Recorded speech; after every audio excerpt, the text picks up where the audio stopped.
Hello and thanks for joining us in Chicago Tonight Latino Voices. I'm Joanna Hernandez. Here's what we're looking at.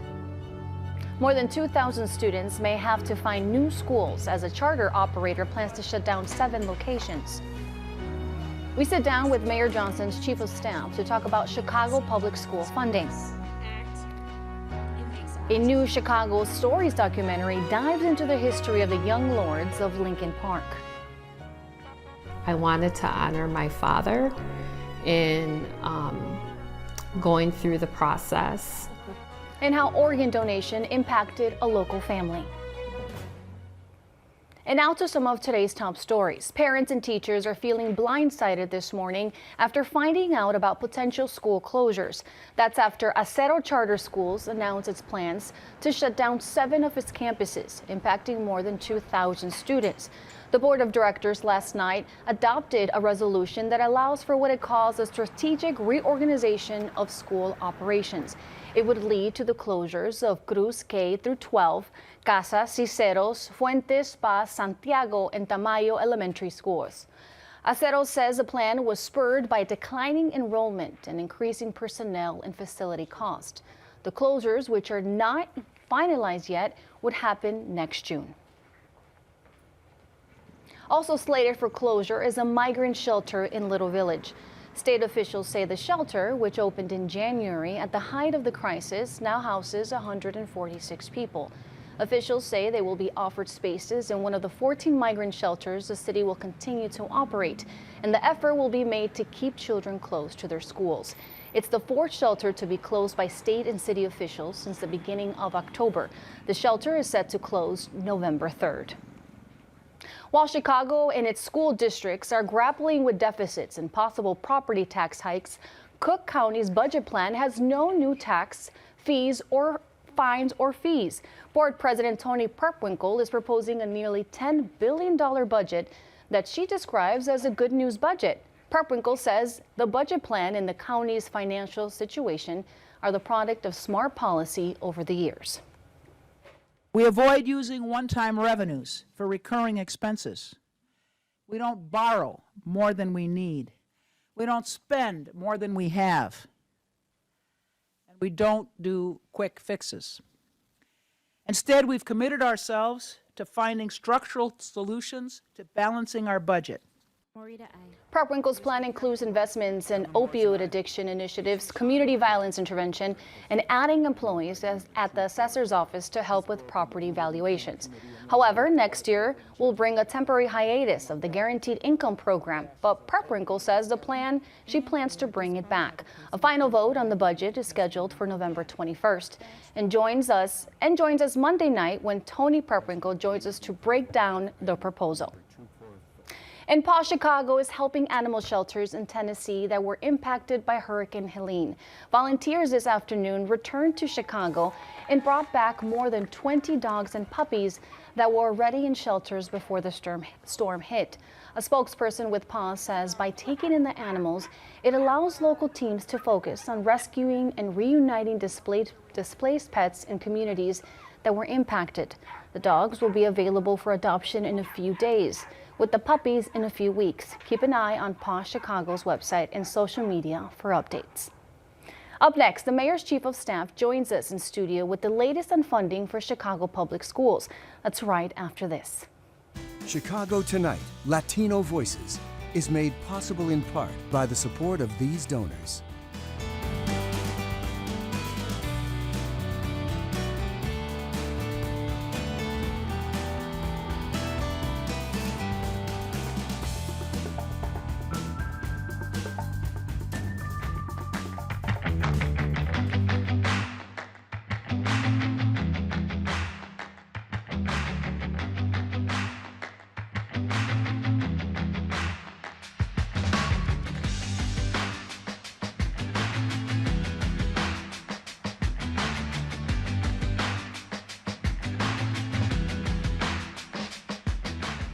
All eyes have been on Chicago Public Schools this week. A quick recap. Mayor Brandon Johnson named his new picks for the school board after the entire 7-person board announced their resignation. This as tensions are still flaring between the mayor and CPS CEO Pedro Martinez, who he wants out. And maybe the most pressing question, how will the city solve the district's financial crisis? And joining us here to tell us more is Mayor Brandon Johnson's Chief of Staff, Cristina Pacione-Zayas. Thank you for taking the time for being here. So I want to start. We had Mayor Brandon Johnson on Tuesday's show where he maintained that those who oppose his vision also oppose progress. Let's take a listen. Once upon a time, black children were stuffed in Willis wagons because the school district refused to invest in them. Once upon a time, we had black teachers in particular. Black women overwhelmingly have been laid off. That's what's being proposed right now. The people who oppose my vision, the vision that the people of Chicago voted for, they want to take us back to cuts and closures and privatization. And as a state senator, you push for more state funds for education. Why hasn't the mayor's office been able to convince state lawmakers and the governor to help Chicago bridge the gap? Well, I would actually have to say that we've been working closely with the governor's office. Our financial team, as well as the governor's office financial team, are in close communication and coordination, looking at not just a situation where we're bailing out CPS or we're bailing out Chicago. We have some structural issues that we have to address. COVID dollars are expiring. We have diminishing returns on revenues such as the personal property replacement tax, and that's because Trump had lifted the caps and corporations are able to write off more and not put money into the revenue stream, which is basically now creating the deficit that we have for 2024 and some of the forecasts of 2025. These two teams are working on strategies that will assist all municipalities across the city to deal with both of these issues. And as we also know, CEO Martinez spoke with our colleague Brandis Freeman last night. He details some of the private conversations between himself and the mayor. Let's take a look at them. We were very disappointed, Brandis, that what we got back was, even though they saw we can't make any more cuts, you made all the cuts you could make, you should really think about, because you should really borrow. And we took the position of, okay, maybe they don't understand the history or the risks the CPS has in borrowing, because we went through this path before. Back in the years of 15, 16, and 17, the district took out $2 billion in loans and refinancings, and today, Brandis, in my deficit, I am paying $194 million in interest-only payments. So we put that in a memo, shared it with the mayor. I even shared with him privately that I really didn't feel he was getting the best counsel. He listened, came back, still insisted on the loan. My board said we cannot. Now, is it possible for the city to use more than $300 million in funds, which are now reserved for TIFs, to fill CPS budget deficit? So the mayor and the CEO did have a conversation about TIF surplus. There was always a commitment to meet that obligation per statute. With the TIF surplus, though, what we also have to understand, those dollars also go back into other taxing bodies, such as the parks, such as the libraries, city colleges. In this whole budget cycle, we are working out the analysis to figure out how much actually can go into the school budget. But I think what's important to note is that the budget that was passed back in July did not include all of the expenses that CPS actually has to account for.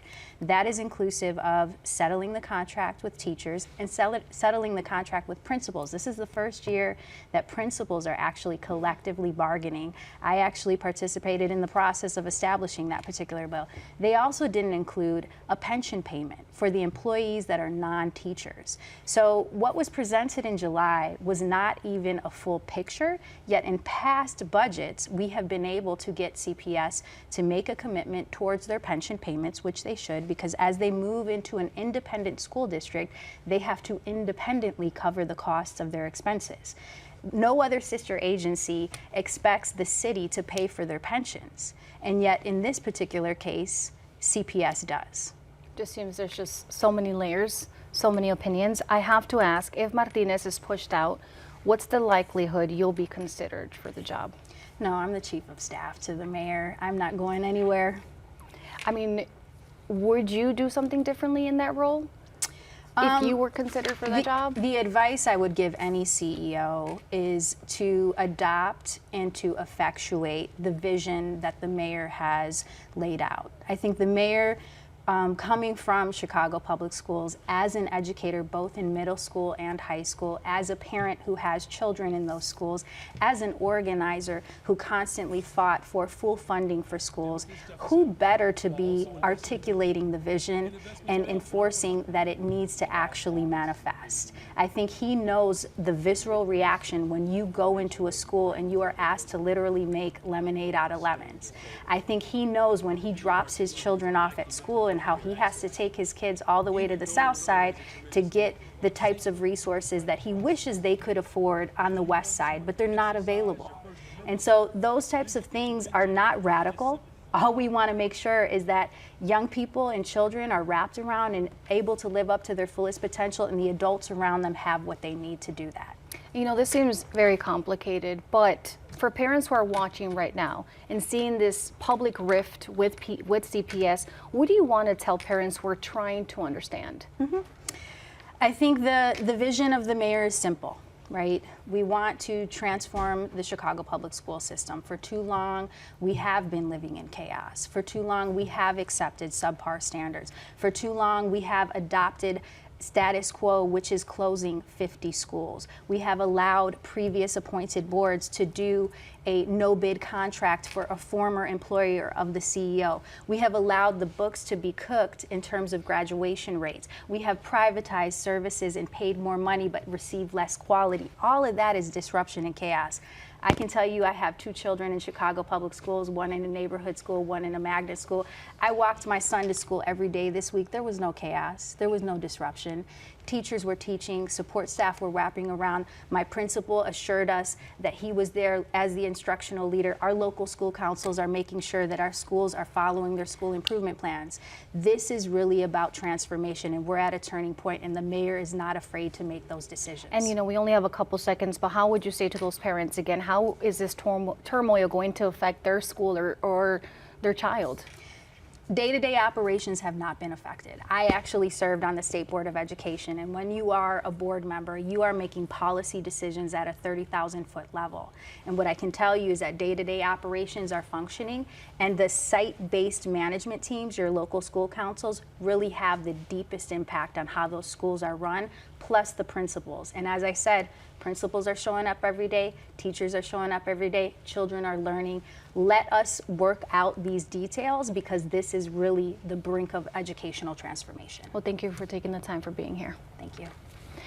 And if you're looking for more content on the complicated issues that are facing our city, sign up for our email newsletter, The Daily Chicagoan, and visit WTTW.com/newsletter to have it in your inbox tomorrow morning. Up next, meet the Young Lords of Lincoln Park.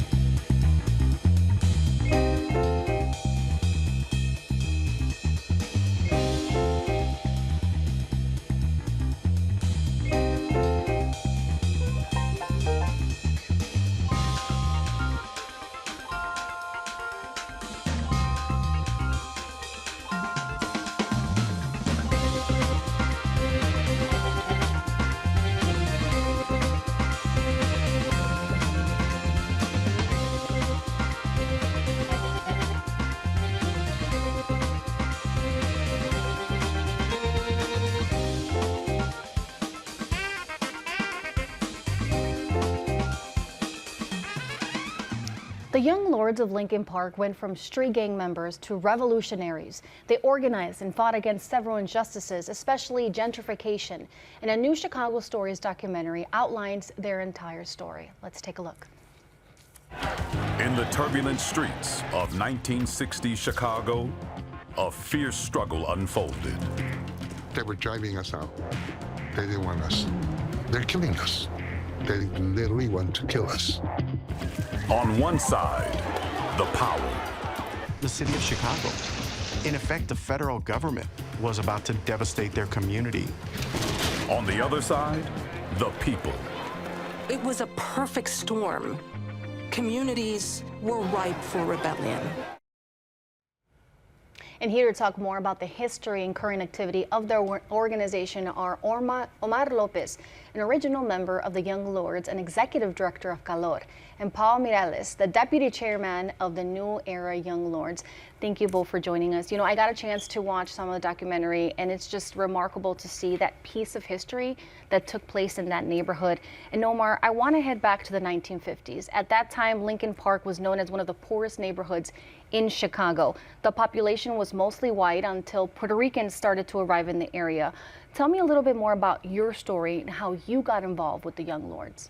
Well, I got involved because I was a teenager at the time, and we had communications. I lived in Humboldt Park, and we had communications with the gangs in Lincoln Park, and that's how we became, acquainted with each other. That's how we started. So we were aware of what was going on in both neighborhoods, Lincoln Park and Humboldt Park at that time. But the concentration of Puerto Rican families was really at that point in Lincoln Park. That's where everything was going on. And when you started to, be more involved with the Young Lords, what was your role? I became the Minister of Information for the Young Lords. That simply meant that I was in charge of all the communications that were coming out of the organization, slogans, the newspaper, putting out leaflets, things like that. But we were also involved in all the other programs, but those were the specific tasks that I had with the Young Lords. And Omar, you officially joined the New Era Young Lords in 2021 and helped build the Illinois chapter. And through that process, you had conversation with previous Young Lords, including Omar. How has their history helped shape how you organize in the community today? So their history has helped in many different ways. I've used it as a stepping stone to understand the systematic issues that they faced back in the 60s and how that relates to the work that we're still doing today. In many cases, we'll say like the actors and the wording around certain politics have changed, but for the most part, the systematic structures are still there and still present in our community. So when I look back at how the Young Lords had to move then and what we need to do now, it's still relevant. We still have food deserts and food disparity. We still have housing issues and crisis. There's still police terrorism. I will go a little bit beyond just common police brutality because terrorism affects the mind and how you react every day. And so it's a lot more complicated than just speaking about it as brutality. And Paul, you mentioned that you were in high school when you learned about the Young Lords. Yes. What attracted you to them? So I actually went to grade school in Lincoln Park. I went to Abraham Lincoln Elementary, which is only a couple blocks away from the old stone academic building that was taken over in the documentary. Going to school there, from first grade to 8th grade, I had no idea that there was Puerto Ricans that were just in that community a decade earlier. So because it looks so different. Yes, and so this is 85, 86, around there. And so when I got into high school, as I got older, that's when I started to look at how Puerto Rican issues and Mexican and Latino issues, and also how they overlapped with a lot of the black issues and the black community. And so that's kind of where I started to dig into it. You felt that connection. Yes. And Omar, the documentary touches on several significant moments. One in particular was the killing of Manuel Ramos, another member of the Young Lords. He was shot by an off-duty officer. This tragedy led to forming alliances with other groups like the Rainbow Coalition. What did that moment bring forth for the Young Lords at that time? Well, the killing of Manuel Ramos was pivotal in the development of the organization because at the beginning, our chairman, Chacha, was having a hard time convincing the members of the Young Lords to become political. They wanted to remain in the social club, petty crime, that type of thing. And Chacha wanted to move them forward. And of course, he told them why, because of the police brutality, the terrible housing. It wasn't until Manuel Ramos was killed. Unfortunately, that's at the point in which the rest of the members that were resisting change decided, yes, this is what we have to move. We have to move forward. We have, especially because they felt they had no recourse after Manuel was shot and killed. They didn't see any action against the off-duty policeman that killed him. So that was pivotal in the development of the organization. I think from there on, it was Do a you remember development. being scared at that time? What did you feel? You know, when you're living that situation, it's not necessarily that you're not scared. You know, you're developing ways of navigating, you know, all of that violence. I think if you think back, then you begin to say, well, I was crazy, you know. But you did it. I mean, you created health clinics, fed the community. I mean, how important was that for the people in that neighborhood? It's absolutely necessary. We did that because there was a need for that. The families were not getting adequate health care.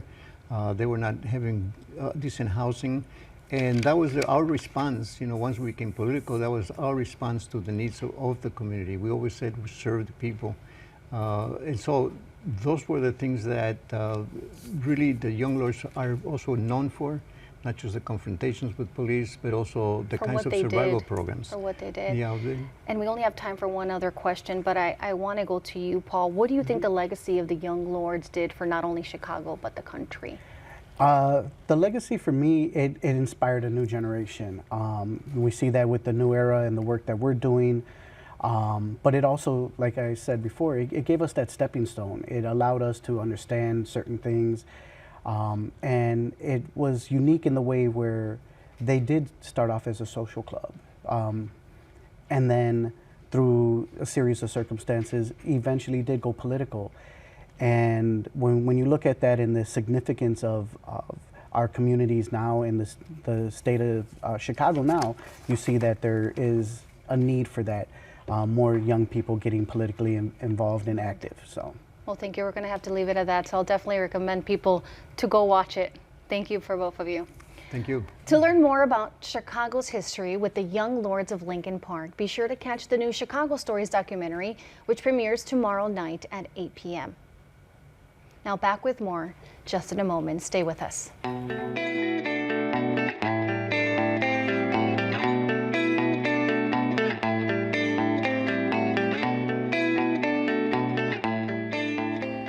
A local organization is urging residents, especially Latinos, to become organ donors. According to the Gift of Hope Organs and Tissue Donor Network, 95% of people in the U.S. support donation, but less than 60% are registered donors. We visit a family with long roots in Chicago as they share how organ donation touched their lives. This is his 70th birthday for Dad. Yeah. A home full of memories and a family missing their father. My dad was the patriarch of our family. He was a kind person. He had a warm smile. It's okay. And he was very loved. Aurelio Salamanca was 78 years old when he died from heart failure earlier this year. I grew up seeing him as like a superhero, you know, like nothing could hurt him. For Maria Salamanca, losing her husband and travel partner of 56 years is a process. Lo que más extraño es que era muy cariñoso conmigo. Le gustaba bailar mucho. Su presencia es la que extraño. His family describes him as hardworking and giving. When he died, the family received a call from the organization Gift of Hope, asking about the possibility of a donation to help others. He donated tissue from his body, bones from both arms and legs, and eye tissue. Aurelio was a registered donor. It's a beautiful thing that he keeps on leading by example, even in his death. And for Latinos, it's such a taboo, right, to talk about. Janet Dominguez from Gift of Hope says she's been working to dismantle the myths surrounding organ and tissue donation. She developed a statewide Hispanic program for the organization. It is hard for someone to understand that one individual can actually help save up to 8 lives and enhance the lives of other 25.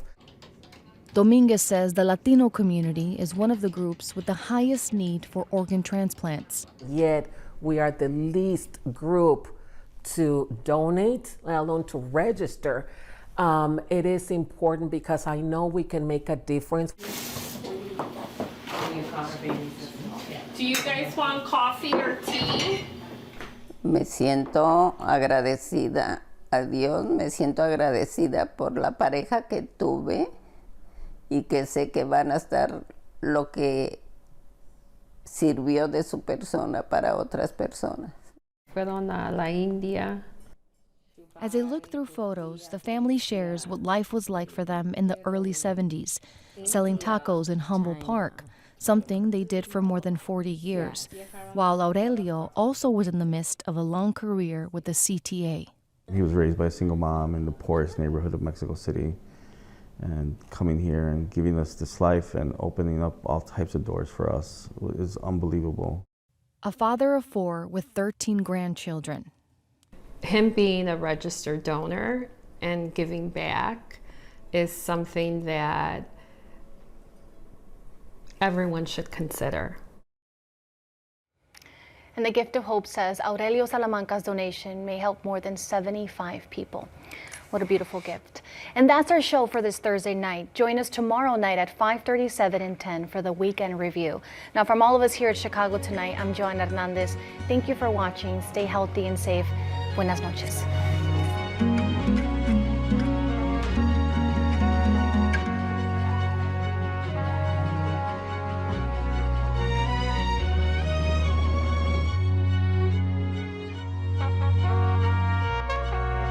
Closed captioning is made possible by Robert A. Clifford and Clifford Law Offices, a Chicago personal injury and wrongful death firm that is proud to recognize its 20 attorneys recognized in the 2025 edition of the Best Lawyers in America.